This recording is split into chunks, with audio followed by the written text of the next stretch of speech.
segundo bate-papo de hoje com o Dr. Gilberto Santos, nosso consultor comportamental, e que vai falar sobre inteligência emocional. Ok, muito obrigado, Dr. Denis. Boa noite, espero que todos estejam me ouvindo bem. É um prazer estar aqui também, contribuindo com a BHH. Muito obrigado à diretoria, a todo o staff, a todo o pessoal do Projeto Sangue Jovem, que nos convidou para participar desse trabalho. E parabéns também ao Dr. Sandro, que conduziu muito bem, humanizou bastante esse assunto, que é muito importante para que a gente possa também controlar as nossas emoções no momento financeiro. A gente sabe que tão importante quanto o coração, né, tão importante quanto a mente, é também a saúde financeira das empresas e de todos nós. Então, eu quero iniciar aqui trazendo a vocês algumas informações importantes do nosso trabalho, que é contribuir com um pouco mais de dicas e técnicas, conceitos de inteligência emocional. A gente sabe que se a gente administra bem as nossas emoções, a gente fortalece muito as nossas ações também. Então, dando continuidade e aprofundando um pouco mais essa visão holística aí, eu quero me apresentar. Meu nome é Gilberto, eu represento a GSC, Desenvolvimento, Treinamento e Capacitação, uma empresa que trabalha com treinamento na área comportamental, treinamento de relacionamento com o cliente, vendas, negociação, e trabalhamos com base na inteligência emocional para todos esses treinamentos comportamentais. Nós temos uma experiência em vários segmentos do mercado e nos dá, temos essa oportunidade hoje de trabalhar com vocês aqui e trazer um pouco do nosso conhecimento enriquecedor. Nosso objetivo aqui hoje é trazer algumas dicas e conceitos para que nós possamos, de uma maneira mais prática, alinhar as nossas ações com nossas emoções e sentimentos, potencializando ainda mais esse poder de influência pessoal e profissional que todos nós temos. E o propósito é que a gente, ao utilizar esses conceitos, que a gente perceba cada vez mais o nosso ponto forte e que a gente fique cada vez mais feliz. É importante perceber essa questão da inteligência emocional nos dias atuais, porque é um tema cada vez mais falado, cada vez mais abordado em todo o âmbito pessoal e profissional, principalmente nesses momentos de pandemia que a gente vem vivenciando. Então, algumas teorias e alguns conceitos nós vamos abordar aqui a respeito do que é inteligência emocional, e de uma forma bem resumida, nada mais é do que a capacidade ou a habilidade que nós temos de entender e gerenciar as nossas emoções.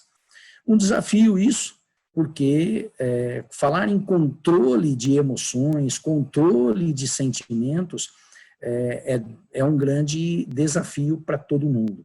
As emoções, elas são startadas pelo nosso sistema límbico, né? Vocês que são médicos, são estudantes, conhecem muito bem a respeito desse alinhamento de pensamento, sentimento e comportamento.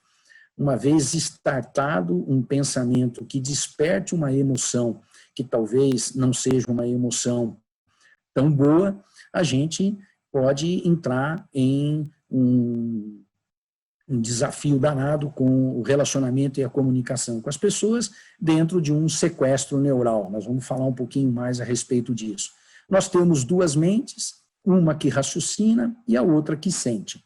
Em muitas ocasiões, esses impulsos emocionais fazem com que a gente reaja primeiro para depois utilizar o raciocínio e daí sim a gente conseguir agir de uma maneira mais coerente.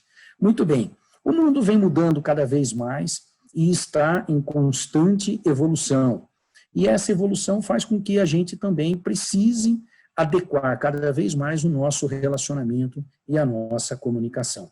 Se a gente tem uma boa maneira de gerir nossas emoções e nossos sentimentos, quem trabalha com princípios da inteligência emocional leva vantagem, com certeza, nesse momento de interação, onde é exigido cada vez mais de todos nós essa capacidade de reconhecer os nossos sentimentos entender também os sentimentos das outras pessoas com quem a gente se relaciona, para que a gente possa trabalhar a nossa automotivação e, com isso, a gente gerenciar melhor as nossas emoções e também as emoções das outras pessoas, as emoções que envolvem as nossas relações. Quem disse isso foi Daniel Goleman, né? Ninguém mais prático do que ele para a gente trabalhar aqui esses conceitos de inteligência emocional. As emoções, elas são um conjunto de respostas químicas que nos são herdadas, né, dos nossos pais, e isso vem desde o momento que as nossas sinapses começam a ser montadas no útero da mamãe ainda, quando a gente está lá se formando bebê. E depois que a gente nasce, convivendo no meio em que nós vivemos, esse meio também influencia mais ainda e nós vamos desenvolvendo diferentes maneiras de agir ou reagir em relação a essas emoções. Então, quando a gente fala de inteligência emocional, nós estamos falando de técnicas, de conceitos e até mesmo de um certo processo onde nós podemos trabalhar de maneira diferente essa condução das emoções. A gente já vê isso muitas vezes numa criança pequena que às vezes para conseguir um brinquedo que está com um amiguinho, chora, briga, discute, quer bater no amiguinho para conseguir aquele brinquedo. E tem uma outra criança que talvez, para conseguir aquele mesmo brinquedo, pega um outro brinquedo, apresenta para aquele amigo um segundo brinquedo, valoriza aquele segundo brinquedo, para que o amiguinho se desfaça do primeiro, se interesse pelo segundo brinquedo. E daí sim, ela consegue aquele primeiro brinquedo que ela gostaria. Ou seja, ela arruma uma maneira de fazer uma troca, de fazer ali uma negociação ganha-ganho. Né? Ganha você quando pega esse brinquedo que eu estou te oferecendo e, ao mesmo tempo, eu ganho o brinquedo que eu quero, que estava com você. E essa prática, muitas vezes, ela é utilizada durante a vida. Ou não. Muitas vezes a gente vê adultos brigando, chorando, batendo o pé porque quer alguma coisa e não tem, talvez, aquele equilíbrio, aquela inteligência emocional para sugerir uma troca ou até mesmo conquistar aquilo que desejava. Então, as emoções, elas devem ser geridas, e esse estudo é tão antigo, né? Aristóteles, lá em 384 a 322 antes de Cristo, já trabalhava com isso, né? Aristóteles, Platão, Sócrates, um professor do outro aí, Charles Darwin falou muito sobre as emoções, Eric Berne, de 1910 a 1970, esse cara trabalhou muito dentro da análise transacional, o estudo das emoções, como as emoções startam sentimentos, e isso também pode ser visto, percebido, numa leitura corporal, nas expressões faciais. O Paul Ekman, um grande psicólogo, trabalhou muito também com essa questão toda.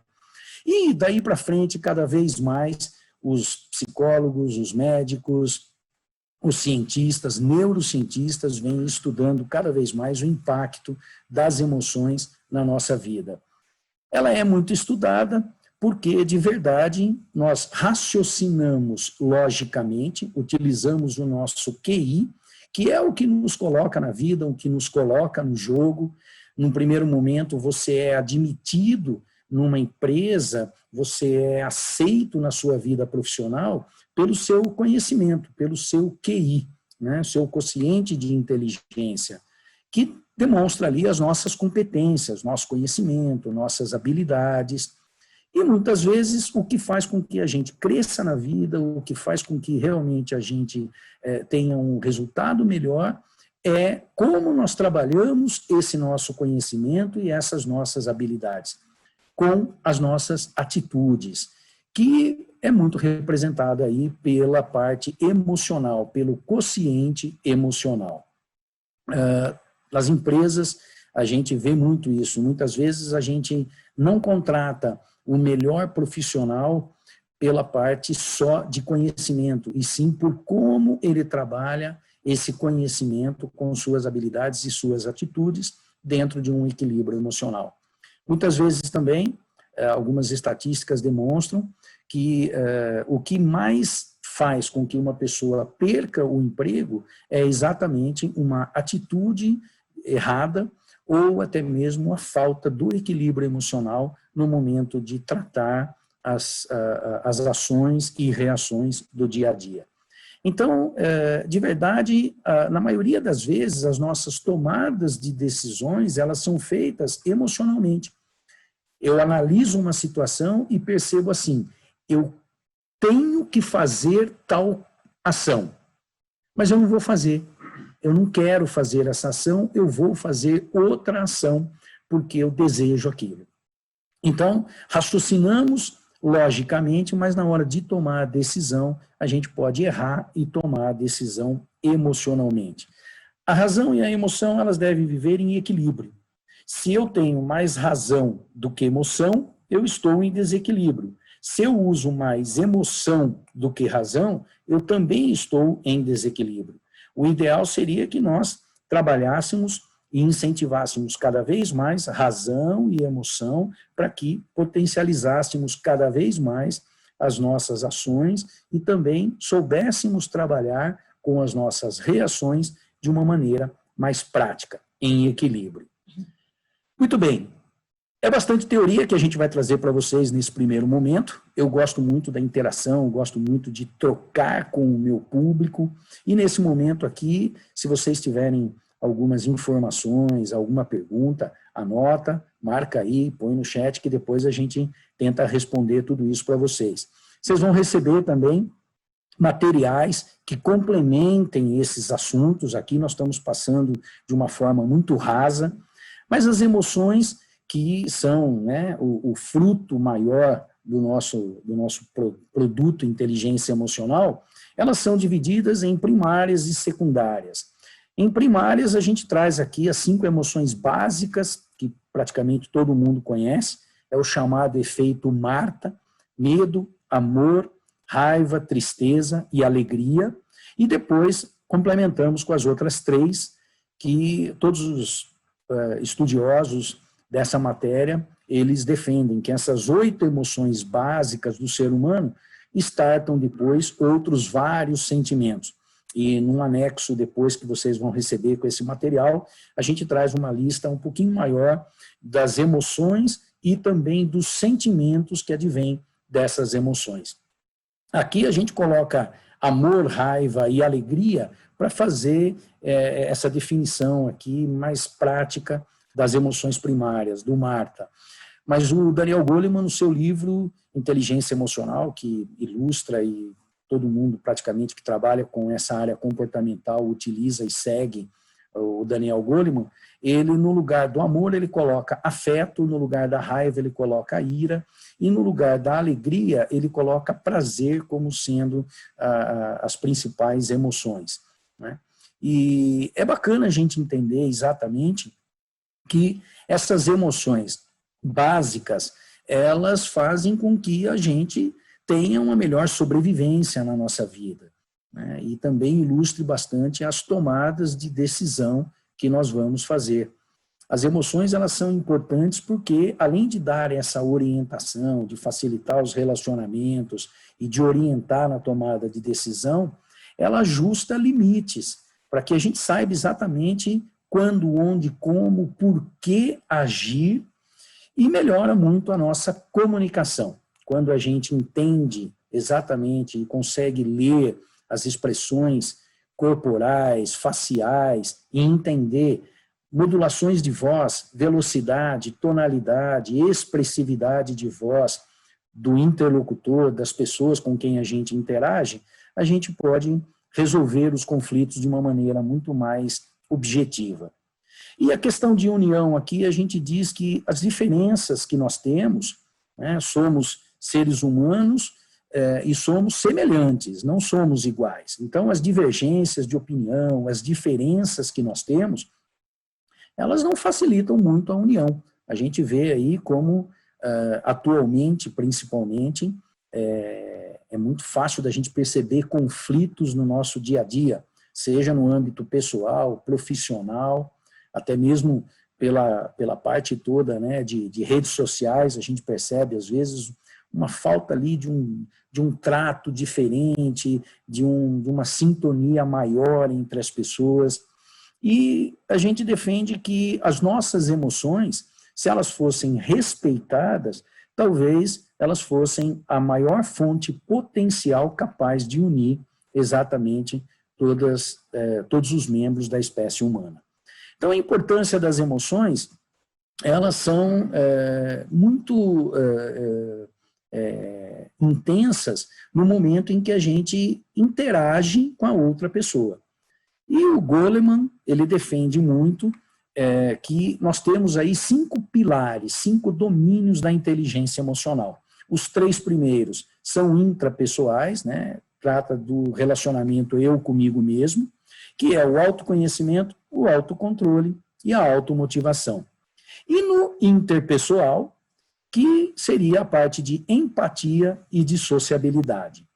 Para que a gente explore um pouquinho mais esses 5 pilares aqui, eu vou demonstrar nos próximos slides algumas dicas de como a gente pode cada vez mais se conscientizar disso, fazer uma reflexão mesmo, né? Onde eu estou, o que eu estou fazendo comigo mesmo e como eu posso desenvolver e aplicar um pouco mais esses conceitos. E depois a gente vai trazer também um teste para vocês, vai ser disponibilizado para vocês, e para que você se conheça um pouco mais e perceba qual dessas 5 bases você pode dar um ênfase maior. Então, no autoconhecimento, o desenvolvimento dessa dimensão aí permite que a gente tenha um conhecimento maior das nossas forças, das nossas fraquezas. Eu não gosto de falar fraqueza, mas a gente chama de áreas de aprimoramento, onde a gente pode realmente estimular cada vez mais a autoconfiança, a partir do momento que a gente consegue se avaliar de uma maneira realística, né, real. Quem eu sou, quais são os meus potenciais, onde eu posso melhorar, onde eu posso desenvolver mais a minha área de atuação, na minha comunicação, no meu relacionamento, a minha paciência, a minha demonstração de empatia, como é que eu posso realmente colocar a minha automotivação em prática sem ferir um relacionamento, uma comunicação, sem invadir o espaço do outro. Então, esse autoconhecimento é muito importante. E a gente defende o autoconhecimento de todas as maneiras, e tem gente que foge do autoconhecimento, né? Vocês devem conhecer pessoas que entram numa livraria, enxergam lá aquela parte que fala de autoajuda ou de autoconhecimento e desvia daquela área da livraria, porque acredita que não precisa de um autoconhecimento. E é importantíssimo a gente se conhecer. Quanto mais a gente se conhece, mais condições a gente tem de trazer o nosso melhor para as interações. No autocontrole, que seria o segundo momento, já que eu me reconheço e sei quais são as emoções e reações que eu tenho, eu também posso trabalhar melhor o gerenciamento desses sentimentos e desses impulsos emocionais, apesar da pressão toda que a vida me coloca. Escolher melhor as palavras, como eu vou realmente me direcionar, me dirigir às pessoas, evitando julgamentos precipitados, principalmente no momento que a gente vive hoje em dia, né, um momento de diversidade, de respeito cada vez maior, de entender que as pessoas têm escolhas diferentes, baseadas em suas crenças, em seus valores, e que, de verdade, todo mundo está certo, né? Por trás de toda ação tem sempre uma boa intenção. Isso é um princípio básico da inteligência emocional, é um princípio básico da neurociência. Às vezes a gente interpreta a ação de alguém de uma maneira diferente do que a gente gostaria. E com isso a gente pode deixar de considerar as consequências dos comportamentos e agir com rispidez, agir de uma maneira que falte flexibilidade, e isso não é muito bacana. Acaba talvez denegrindo até mesmo o nosso marketing pessoal. Para que a gente tenha um autocontrole melhor, lá no final da palestra a gente vai trazer algumas dicas de como a gente pode desenvolver melhor essa segunda base da inteligência emocional. Uma terceira base aqui que a gente vai falar é a parte de automotivação. E para que a gente trabalhe a automotivação, eu preciso realmente perceber como é que eu estou trabalhando o meu autoconhecimento e o meu autocontrole para que eu tenha uma motivação maior para viver com as pessoas. Uma das coisas é a gente trabalhar essa competência emocional, que é o controle da explosão, o controle do sequestro neural. Né? A amígdala cerebral, dentro do sistema límbico, quando ela recebe uma informação muito forte, ela faz com que a gente perca o equilíbrio e, com isso, a amígdala, que é responsável pelas memórias emocionais, pelo circuito do medo e da ansiedade, ela faz com que a gente reaja de uma maneira que não é muito bacana. Então tem aí o pensamento do Aristóteles, onde ele já dizia, qualquer um pode se zangar, isso é fácil. Agora, se zangar com a pessoa certa, na hora certa, no momento certo, pelo motivo certo, da maneira certa, isso não é fácil. E para que a gente consiga ter esse autocontrole, a nossa automotivação é importantíssima. Motivação é aquilo que nos leva a iniciar uma tarefa, persistir e chegar no resultado que a gente deseja. Só que a motivação, ela é externa e a automotivação é interna. É difícil a gente se motivar com o externo. A gente pode ser influenciado por alguma coisa, mas a motivação externa ela é efêmera, ela passa de uma maneira muito rápida. E aquilo que motiva a você pode não me motivar. O Sandro falou muito bem aí na parte financeira, que muitas vezes a gente pode abrir uma empresa para ter lucro. Claro, né, nem toda empresa é uma ONG. Muitas vezes você abre uma empresa para ter lucro. Você desempenha um estudo, desenvolve uma profissão que é para que você tenha um ganho financeiro, tenha resultados. Ao mesmo tempo, tem o cunho social de uma empresa. Tem muito daquilo que é o seu orgulho e o seu amor pela sua profissão. Então, talvez algumas pessoas se motivem mais pela parte toda do que fazer e não do que ganhar dentro da sua ação. Por isso que o Santo falou muito bem ali da mudança do ter e ser. Eu posso ter motivação, e essa motivação ela pode ser rápida. Eu tenho uma motivação que daqui a pouco acaba. Eu compro um carro zero, um carrão gostoso, bacana, legal, eu estou com aquele carro e estou motivado com ele. Daqui a pouco aquela motivação passa. Minha motivação já pode ser outro carro, porque aquele já não me satisfaz mais. Agora, quando eu tenho uma automotivação, que é uma força propulsora, é o meu desejo, é aquilo que me move realmente em relação à conquista dos meus objetivos, essa automotivação, ela é realmente muito mais intensa, muito mais forte. E algumas fontes de motivação, você pode buscar esse estímulo, você pode buscar com famílias, com amigos, com parentes, mentores emocionais. Agora, a maior fonte de motivação mesmo está dentro de você. E é bacana, nesse anexo 4 que a gente traz aí, você vai ter um momento onde você pode fazer um estudo, fazer um trabalho e buscar descobrir ali qual é a sua fonte de automotivação mesmo. O que você faz e gosta de fazer? Né? O que você faz hoje e você não gosta de fazer? Será que a gente consegue diminuir isso? E o que você fazia antigamente e que hoje você não faz mais, mas te dava um prazer muito grande? Quem é realmente aquele seu eu interior que pode trazer uma maneira de você agir mais? E para a gente ir para a finalização aqui, o nosso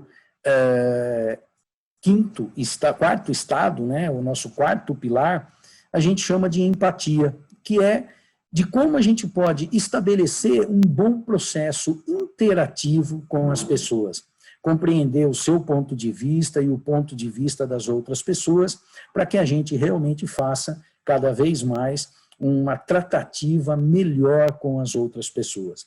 Mais para frente, nos próximos webinários, ou até mesmo com o material que vocês vão receber, a gente pode aprofundar um pouco mais essa questão de aplicar a empatia, de entender o comportamento do outro e saber como direcionar essa tratativa de uma maneira mais objetiva. Tratar o outro do jeito que o outro quer ser tratado, sem ferir os seus princípios, sem ferir as suas crenças, seus valores, sabendo trabalhar com essa flexibilidade. E, por final, aqui, o quinto passo, o quinto pilar, a sociabilidade.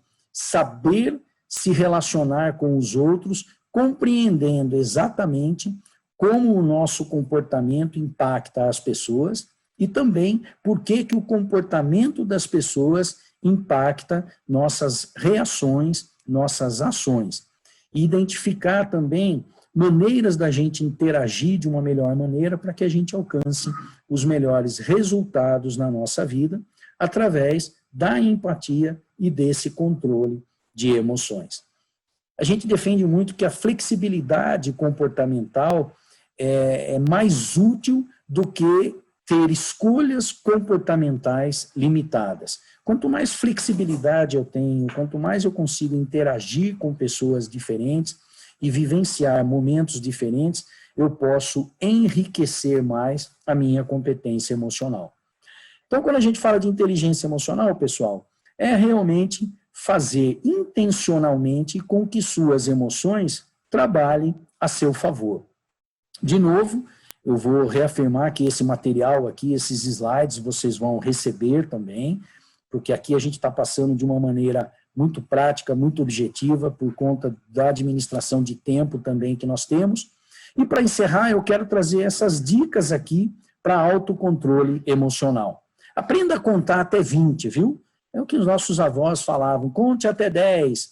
São 10 segundos que nós temos para reagir no momento em que nós temos esse sequestro neural. Muitas vezes, numa afronta, aquela emoção negativa vem, a gente quer explodir, quer estourar com alguém, e se você realmente conseguir segurar essa emoção por esses 10 segundos, é o momento que nós temos para que o sequestro neural aconteça, o sistema límbico trabalhe toda aquela reação emocional intensa e você não reaja emocionalmente, o nosso raciocínio volte a acontecer e a gente tenha condições de fazer a tratativa de uma maneira mais objetiva, mais assertiva e equilibrada.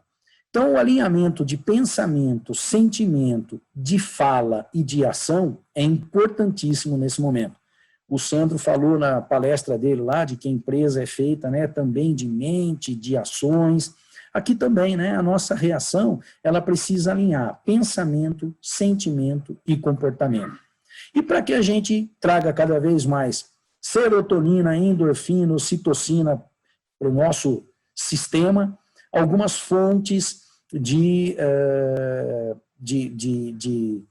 serotonina, de endorfina, né? Algumas fontes de despertar essas reações e esse estado químico no nosso corpo, ele funciona bastante. Tem algumas dicas aqui, quem puder e quiser, pratique bastante, principalmente essa questão toda de reconhecimento, de recompensa, de comemoração, de agir realmente a seu favor. Muito bem, para desenvolver então essa competência emocional, identifique sempre os seus pensamentos e ressignifique esse pensamento.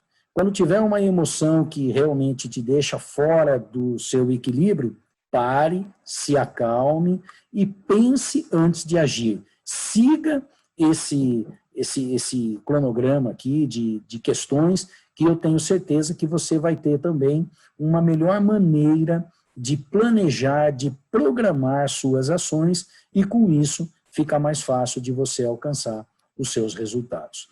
Muito bem, eu acredito que o tempo esteja finalizando, é isso mesmo? Muito bem.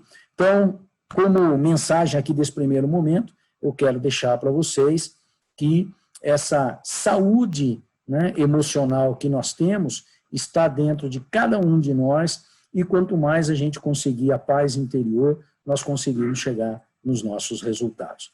Então, agradeço muito a atenção, o carinho, o respeito de vocês, mais uma vez, a diretoria, né, da BHH. Estamos aqui para a gente continuar o bate-papo. Muito obrigado, até logo.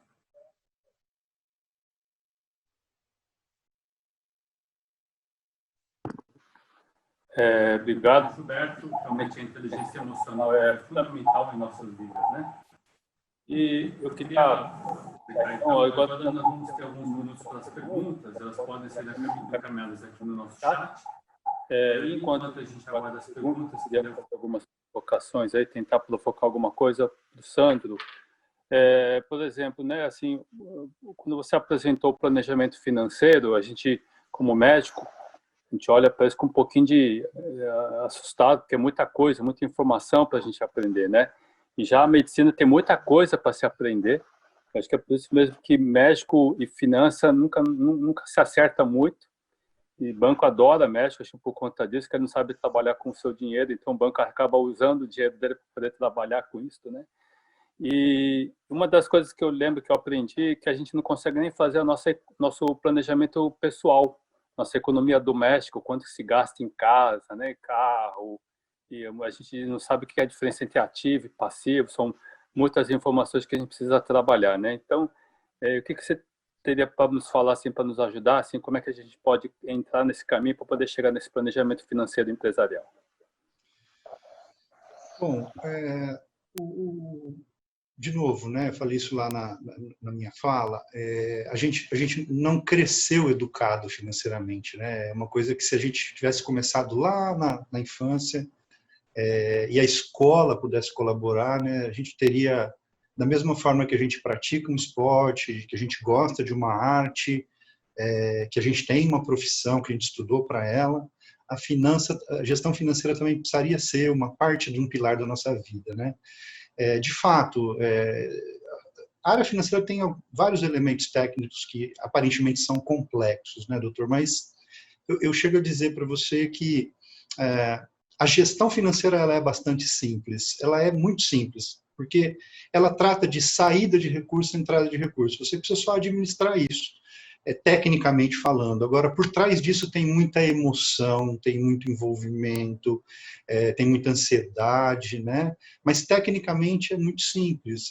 Você ter uma visão, né, bastante clara de tudo aquilo que entra de recurso na tua empresa ou na sua vida pessoal, e também contrapor isso com tudo aquilo que sai, né? É sempre mais difícil administrar o que sai do que o que entra, porque o que entra normalmente vem de fontes muito pré-determinadas, né? Você só precisa cuidar daquilo ali, porque senão também morre. Já a saída não, ela é muito mais volumosa, ela é muito mais dispersa, então você precisa ter atenção. Mas é muito simples, a premissa que eu sempre trato, tanto na empresa quanto na pessoa física, né? A gente não consegue controlar aquilo que a gente não vê.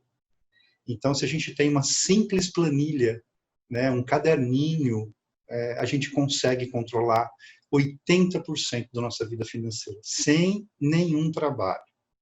Sem nenhum trabalho. Muito bem. E realmente, né, como você falou, se não tiver a questão da inteligência emocional trabalhando junto, né, a gente realmente não vai conseguir atingir nossos objetivos, né? Só para complementar, as pessoas às vezes dizem que ela olha para a finança da empresa ou para a finança pessoal e diz assim, estou com um problema financeiro. Não é ali o problema, ali é o final do processo. Você puxa o fio, você vai lá na emoção, na ansiedade, na inteligência emocional que o Gilberto trabalhou e você muito enfatizou. É normalmente ali que você tem mais problemas. Mas quando você consegue olhar para essa estrutura de forma concreta, por isso um caderninho, uma planilha ajudam, você consegue concretizar essa emoção de uma forma mais pragmática. Por isso que enxergar é importante. Exatamente, até esse autoconhecimento, né, que o Gilberto colocou, né, esse controle da ansiedade, das nossas frustrações, acaba ajudando exatamente na condução do planejamento financeiro, né? Sem dúvida nenhuma. Então, Gilberto, o que você acha, então, realmente, assim, qual seria a saída, né, para as pessoas que querem buscar esse planejamento financeiro, tanto pessoal como empresarial, onde é que a inteligência emocional realmente vai poder contribuir com eles? Muito bem, doutor, excelente pergunta. Como o Sandro disse, essa questão toda da gente se conhecer e entender o que faz a nossa cabeça, né? O que realmente faz com que eu acredite nas crenças, que eu tenho as minhas crenças, que eu tenho os meus valores, como é que eu consigo trabalhar esse equilíbrio emocional? Porque muitas vezes um gasto, como o Sandro disse, ele é muito maior porque eu não controlo as minhas emoções. Eu tenho talvez ali um ímpeto de comprar mais do que eu desejo, de gastar mais do que eu arrecado. E um dos princípios de finanças é que a riqueza é feita daquilo que você economiza e não daquilo que você ganha. Estou certo, Sandro? E com isso, muitas vezes, o descontrole emocional faz com que você tenha um descontrole financeiro ou até mesmo um descontrole na hora de interagir com as pessoas, de se comunicar, de se relacionar, porque eu não entendo que eu tenho uma personalidade e o outro tem outra personalidade, somos indivíduos diferentes. Aquilo que faz a minha automotivação talvez não motive o outro. Então, a inteligência emocional ela é base para tudo, para os nossos relacionamentos, para a nossa gestão de pessoas, eu não gosto nem de falar de gestão de pessoas, porque nós gerenciamos tarefas, processos e procedimentos. Pessoas nós influenciamos, nós estimulamos essas pessoas a viverem de uma maneira também mais equilibrada. Então, eu acredito que a inteligência emocional seja a base para tudo aí, inclusive para cuidar do bolso. Muito bem, Gilberto, obrigado. Vou fazer umas perguntas para o Sandro. Vou fazer uma pergunta para o Sandro e depois para o Gilberto, né? Devo ter meu negócio 100% planejado antes de abrir? 100% planejado é difícil, né? Bastante difícil. Mas, por exemplo, aquelas duas áreas que eu chamei bastante atenção, né? Estudar o mercado, entender, né, clientes, entender concorrência, entender que diferenciais você vai oferecer, tentar estabelecer preços, né, adequados, atribuídos aos seus diferenciais, premidos aí pela concorrência. Então, olhar o mercado, entender esse mercado, trazer essas informações, se posicionar dentro desse mercado, isso é decisivo, isso não pode ser negligenciado, né? Obviamente que você não precisa fazer algo extremamente robusto, mas ter uma visão, né, bastante própria do mercado é muito importante. E um segundo aspecto é o estudo financeiro, né? Saber quanto que você vai investir, porque você vai tirar dinheiro do bolso, esse dinheiro vai ficar, né, parado no tempo, né? Se esse dinheiro for emprestado, ele tem custo, ele poderia estar sendo investido em outro lugar, poderia estar te dando receita, né, ganho. Quais vão ser as suas principais despesas e custos, folha de pagamento, impostos, né? Então, colocar isso numa planilha, analisar qual é o potencial de resultado que isso vai te oferecer, né? Se esse resultado, ao longo do tempo, vai pagar o seu investimento dentro de um tempo adequado, né, para saber se essa rentabilidade, se esse tempo de retorno é adequado, né, ao que você quer. Então, essas duas áreas, sobretudo, né, estudo de mercado e estudo financeiro, são determinantes. De novo, não que seja necessário um estudo austero, extremamente aprofundado. Recomendável, dependendo do vulto do investimento, né, mas são primordiais para você ter certeza de que existe um mercado, você vai estar encaixado nele, esse negócio vai te dar um resultado adequado dentro daquilo que você anseia. Obrigado, Sandro. Então, agora uma pergunta para o Gilberto. Como posso tratar dos pacientes com mais empatia no momento de passar uma notícia? Olha, realmente é um grande desafio, porque em alguns momentos a notícia que você tem que passar para o seu paciente é uma notícia dolorosa, né? E nesse momento a gente fala da empatia, de você se colocar realmente no lugar da outra pessoa. de você perceber que aquela informação, ela deve ser passada de uma maneira mais humanizada. Muitas vezes a gente fala de uma maneira tão objetiva, tão assertiva, que a gente não leva em considerações o sentimento da outra pessoa. A razão de fazer não pode sobrepor a emoção de como fazer. Eu tenho que trazer a notícia. Essa é a razão, né? Eu tenho que fazer isso. Agora, o como fazer é importante. Muitas vezes, modulando uma voz, ao invés de falar de uma maneira muito objetiva, falar de uma maneira mais carinhosa, trabalhar um pouco mais o tom de voz, falar com um volume de voz um pouco menor. Uma das técnicas que a gente ensina muito nos nossos treinamentos é a aplicação do rapport.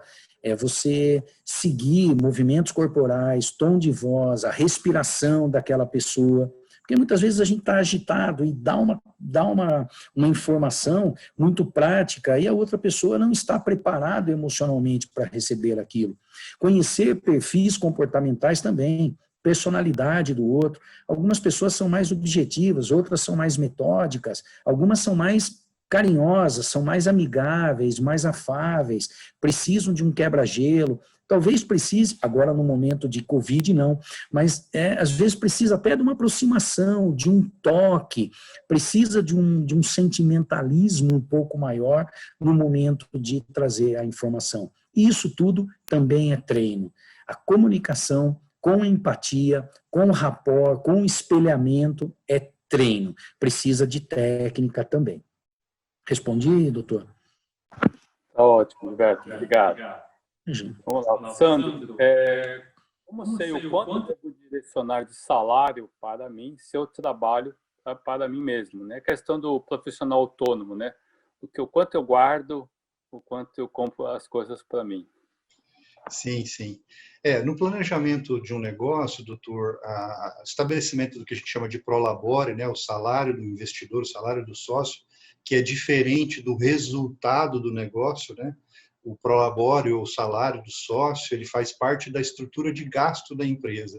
O resultado vai ser apurado, todas as receitas menos todos os gastos, inclusive o salário do sócio, dá o resultado líquido do negócio. Isso é muito subjetivo no sentido de que muitos empresários, por exemplo, decidem até que o retorno de investimento aconteça, ele não vai fazer retirada prolabore, ele vai se contentar com o resultado líquido do negócio, vai distribuir lucro, né?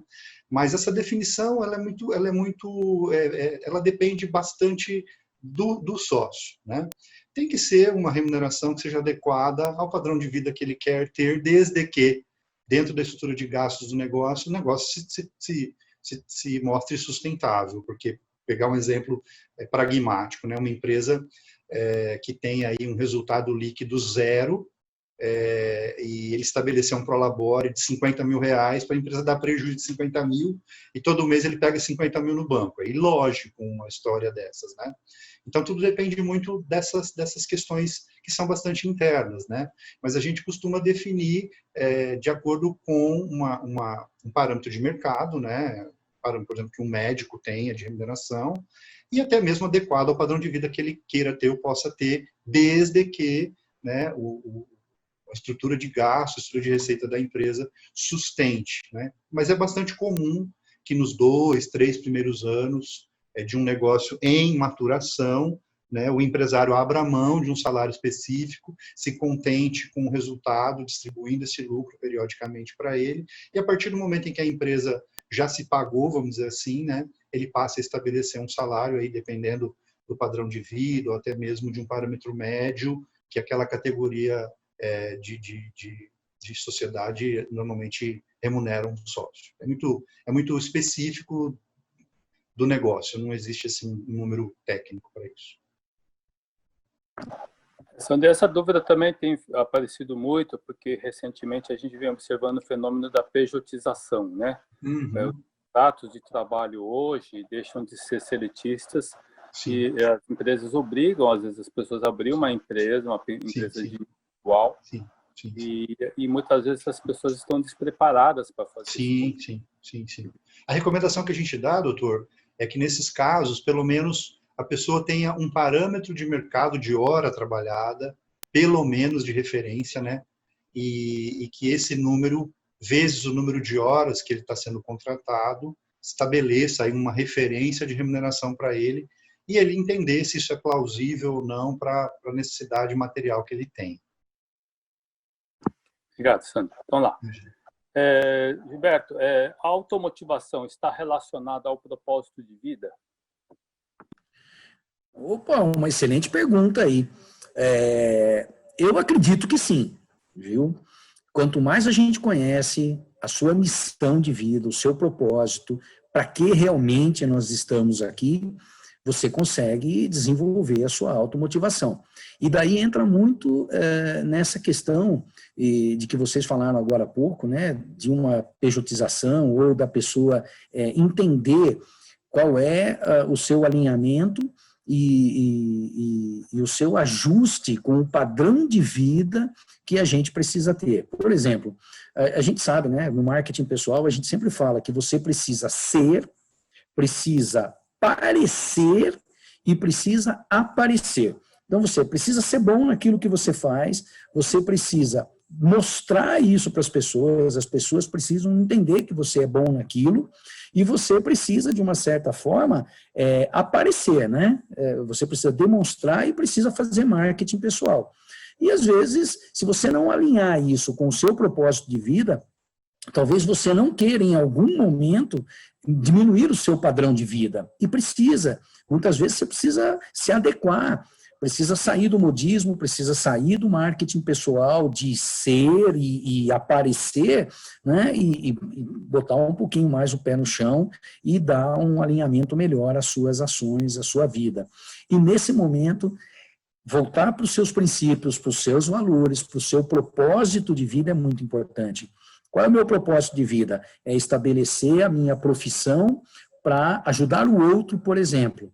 Então, o dinheiro é consequência. Se o dinheiro não está entrando naquele momento, talvez eu tenha que me manter automotivado pela minha razão de fazer o meu propósito. O dinheiro vai ser consequência, a ciranda financeira, lá na frente ela tem uma mudança novamente e você pode ter altos ganhos. Obrigado, Gilberto. Então, agora uma outra pergunta para o Sandro. Qual a melhor forma de precificar o meu produto ou serviço? Né? Ou seja, nesse caso, na área médica, o quanto que eu vou cobrar de consulta? É uma consulta muito barata, pode trazer pacientes, mas pode não ser suficiente para cobrir minhas despesas. Sim. Existem parâmetros que são relativamente convencionais para estabelecimento de preços, né? O primeiro deles vem de fora, né, que é o mercado, né? Se os médicos da tua área de atuação têm lá um parâmetro de valor hora, ou parâmetro de tipo de consulta a fazer estabelecido, isso é um referencial para você adotar. Obviamente que internamente você pode ter diferenciais, né? Um ambiente mais aconchegante, uma tecnologia mais avançada, uma celeridade no atendimento, uma presteza no atendimento, dão a você uma condição de ter um diferencial a mais no seu preço que cative o cliente a paciente a ser o seu paciente, né? E um outro parâmetro técnico, que não é externo, mas é interno, é a sua estrutura de custo, né? A sua estrutura de custo te dá uma condição para que você estabeleça, por exemplo, qual é o seu custo mínimo de hora trabalhada, né? Para que você, em cima desse valor, estabeleça um parâmetro de preço a ser cobrado. Então, a gente costuma dizer que essas são as duas searas de balizamento de preço, mercado e custo interno. Então, esses são os parâmetros que a gente costuma usar para estabelecimento de preço. Obrigado, Sandro. Bom, boa noite a todos. Gilberto, como posso manter continuamente o controle para não ter estes momentos de explosões e não agir, falar o que não gostaríamos? Olha, uma das dicas que nós damos é você esvaziar o pote. Muitas vezes a pressão do dia a dia, o estresse, todos esses desafios que a vida nos coloca, vai fazendo com que a gente vá se intoxicando. E tirar a toxina do corpo e trazer a serotonina, a endorfina e a ocitocina são primordiais. Uma das coisas é a gente aprender a contar até 20, como a gente falou. Ou, no momento que tem uma explosão emocional, falar o nome dos 7 anões, que é um desafio para todo mundo, eu tenho certeza, né? Ninguém lembra o nome dos 7 anões. E se você ficar se esforçando para lembrar, vai passar aqueles 10 segundos de explosão. Agora, esvaziar o pote é realmente a gente buscar esse autoconhecimento, saber exatamente qual é o esporte, qual é a ação que você pode fazer para você tirar as toxinas, para você esvaziar o seu corpo dessa adrenalina que às vezes faz com que a gente chegue a um momento de explosão. Além de esportes, dança, canto, yoga, reiki, né, fazer amor, cafuné, sexo, tudo aquilo que a gente já deu as dicas ali, primordial, além de tudo isso, é você se autoconhecer e praticar empatia, praticar inteligência emocional. Isso é exatamente a gente conviver com pessoas diferentes, respirando, entendendo, conhecendo. O nosso quintal é muito pequeno, o nosso mundo é muito pequeno. Quando a gente se abre para o mundo, nós conhecemos coisas diferentes e isso faz com que a gente tenha um pouco mais de flexibilidade para aceitar esses desafios. Acredito eu que seja um dos caminhos, doutor. Gilberto, muito obrigado pelas explicações.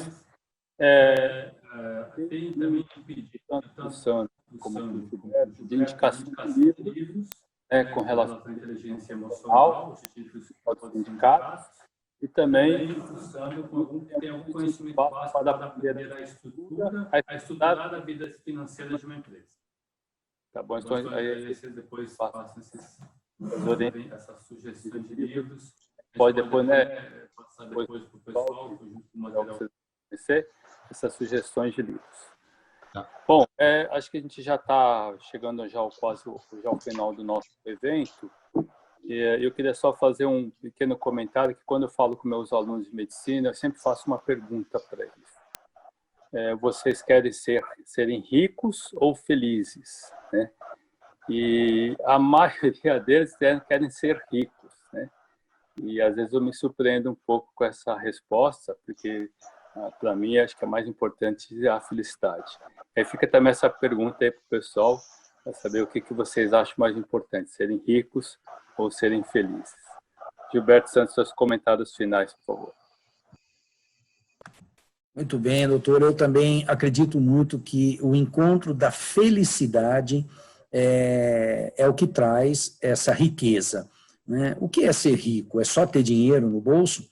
Ou é ter um bom desempenho na sua profissão? É ser realmente reconhecido por aquilo que você faz e por aquilo que você é, e não só por aquilo que você tem?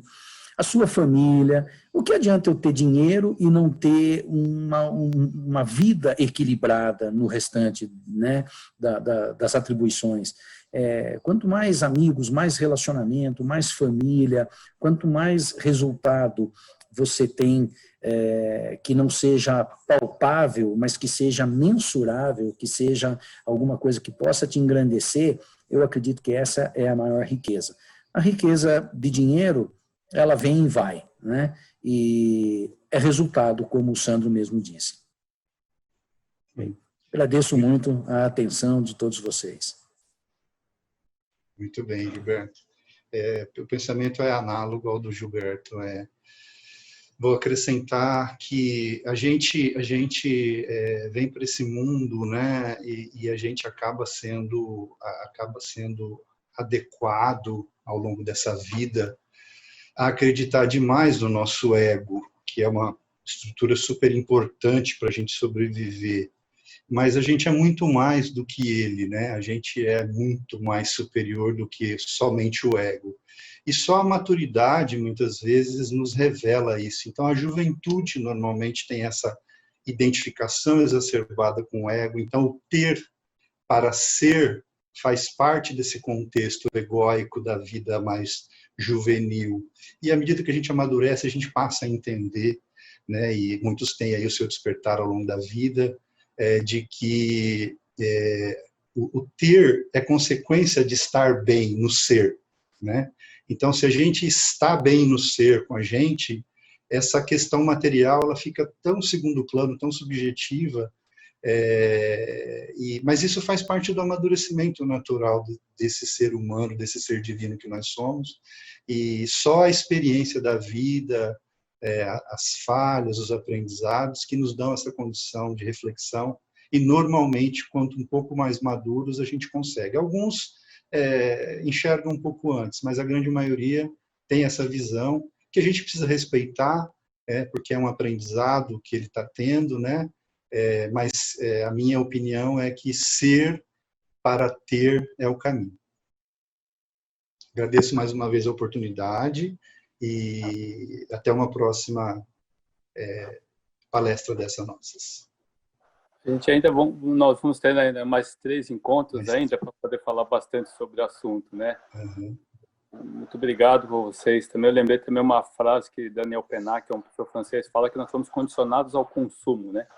E talvez agora, durante a pandemia, conseguimos ressignificar um pouquinho a questão de o que é realmente bem material, o que é realmente importante para a nossa vida. Muito obrigado a todos. Então, eu gostaria de agradecer então, a participação do Gilberto Santos, do Dr. Sandro Bertoli, por essa excelente noite. Agradecer, então, a nossa equipe que nos dá suporte a todo esse nosso processo, senão isso não estaria acontecendo. Então, a Letícia, a Renata, a Aline e a nossa outra equipe também de suporte tecnológico, o Bruno, Tiago, né? Muito obrigado a todos. E também muito obrigado, agradecer principalmente às ligas acadêmicas pela sugestão desse tema, e a BHH teve nessa oportunidade de ouvir vocês, e espero que o dia de hoje tenha sido proveitoso, e vamos nos encontrar nas próximas sessões, que é daqui, acho que a outra sessão daqui 2 semanas, e a gente vai se encontrar novamente para tratar desses 2 assuntos importantes. Muito obrigado a todos. Obrigado a vocês, boa noite.